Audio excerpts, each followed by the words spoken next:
Hi there, I'm Alex and I'm going to read The Arabic Quilt, an Immigrant Story by Aya Khalil, illustrated by Anait Samirjian.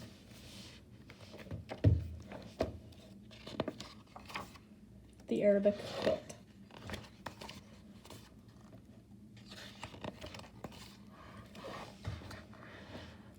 Kanzi, Habibti, you're going to be late to the first day of school, Mama calls. I'm coming, Mama.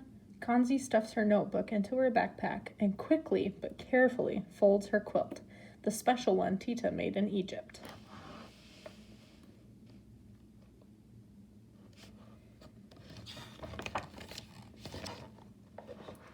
Breakfast is delicious. Egyptian fava beans, homemade French toast, and watermelon with feta cheese and mint. Zakaria has watermelon juice dripping down his chin. He looks happy. I packed your favorite lunch for you, a kofta sandwich, Baba exclaims. Shukran, Baba, Kanzi says, but secretly wishes her Baba would pack her a peanut butter and jelly sandwich instead. Her father has just moved to this town, and she doesn't know anyone. She doesn't want to be different. In the car, Mama sings along with the songs on the Arabic radio channel. When they pull up to the school, Kanzi turns down the radio volume. Mama gives her a confused look. Good luck today, Mama says. Bye, Beck. I love you too, Kanzi responds. In class, Mrs. Hagen asks all the students to share 3 facts about themselves. When it's Kanzi's turn, she says bravely, I am Egyptian American. I love to swim. I love to write poetry. Then she sits, looking down at her desk. At lunchtime, Kanzi is surprised when Mama walks through the door. Habibti, you forgot your lunchbox. Habibti? Like the Hobbit? Isn't your name Kanzi? Molly snickers. Her classmates laugh with her as they walk to the cafeteria. Mrs. Hagen sees tears rolling down Kanzi's cheeks. What's wrong? She asks. Molly made fun of what my mama said, Kanzi replies. Oh, Kanzi, being bilingual is beautiful, says Mrs. Hagen. Don't let anyone make you feel ashamed. You are special.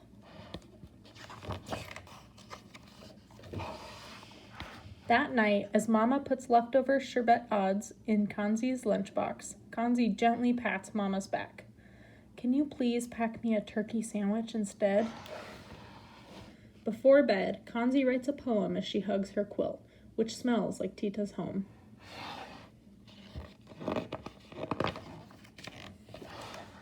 The next day, Molly says, Mrs. Hagen said I hurt your feelings. I'm sorry I laughed at your mom's language. It sounded funny. It may sound funny to you, but that is only because you don't speak Arabic, Kanzi says. She feels a lump forming in her throat. My parents say that learning different languages makes a person smarter and kinder, she blurts out. Okay, whatever, Molly says, skipping away. Mrs. Hagen calls Kanzi to her desk after lunch. I found this notebook on the floor, and it was open to a lovely poem, she says. I was describing my Tita's quilt, Kanzi says. When I visited her in Egypt, she gave it to me. My Tita only speaks Arabic. Mrs. Hagen smiles. That is really special. I would love to see your quilt. Can I bring it to school? Kanzi asks. Sure, bring it tomorrow, Mrs. Hagen says.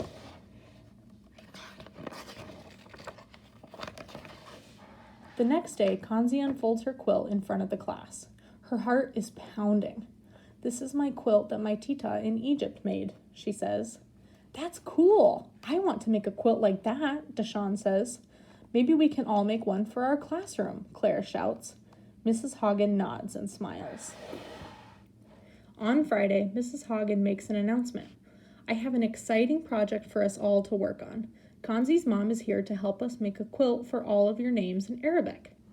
As Mama steps forward, Kanzi thinks how beautiful she looks. Shukran for welcoming me here, Mama says.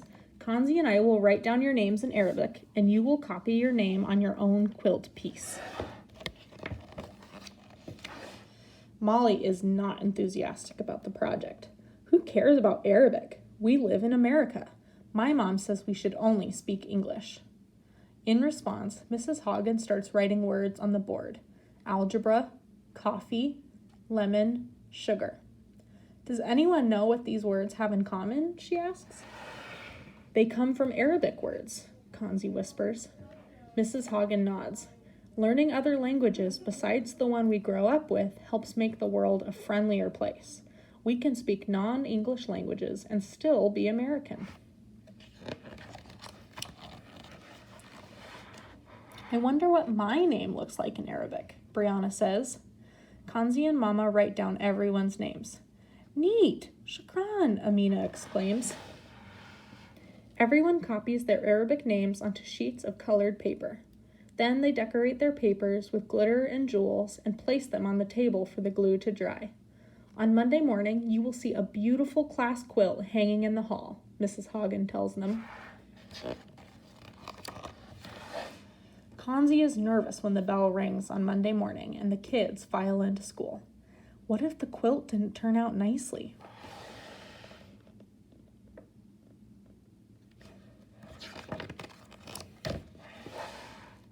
The quilt hangs on the bulletin board outside Mrs. Hagen's classroom. The colorful papers with their Arabic names have been cut into different shapes and sizes, and all the pieces are stapled together. Kanzi stands in awe, reading names in Arabic. Claire, Leah, Molly, Ivy, Jack, Lucas, Brianna, Chang, Deshawn, Sam, Angela, Lily, Amina. Teachers and older students stop to look at the names, trying to figure out whose name is whose. Wow, look at those beautiful letters. They're like drawings, they say. It's a beautiful quilt.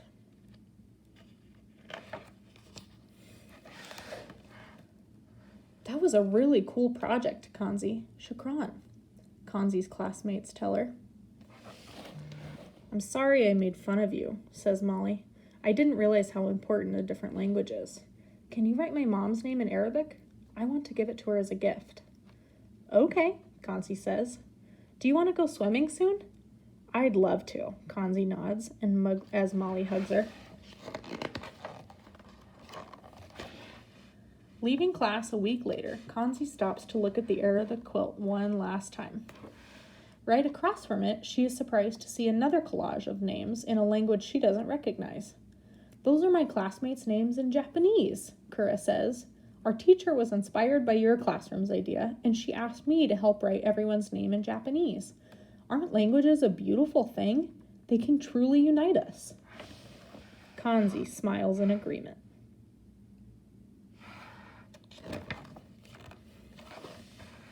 In her room that night, Kanzi holds Tita's quilt tightly as she writes a poem for her parents.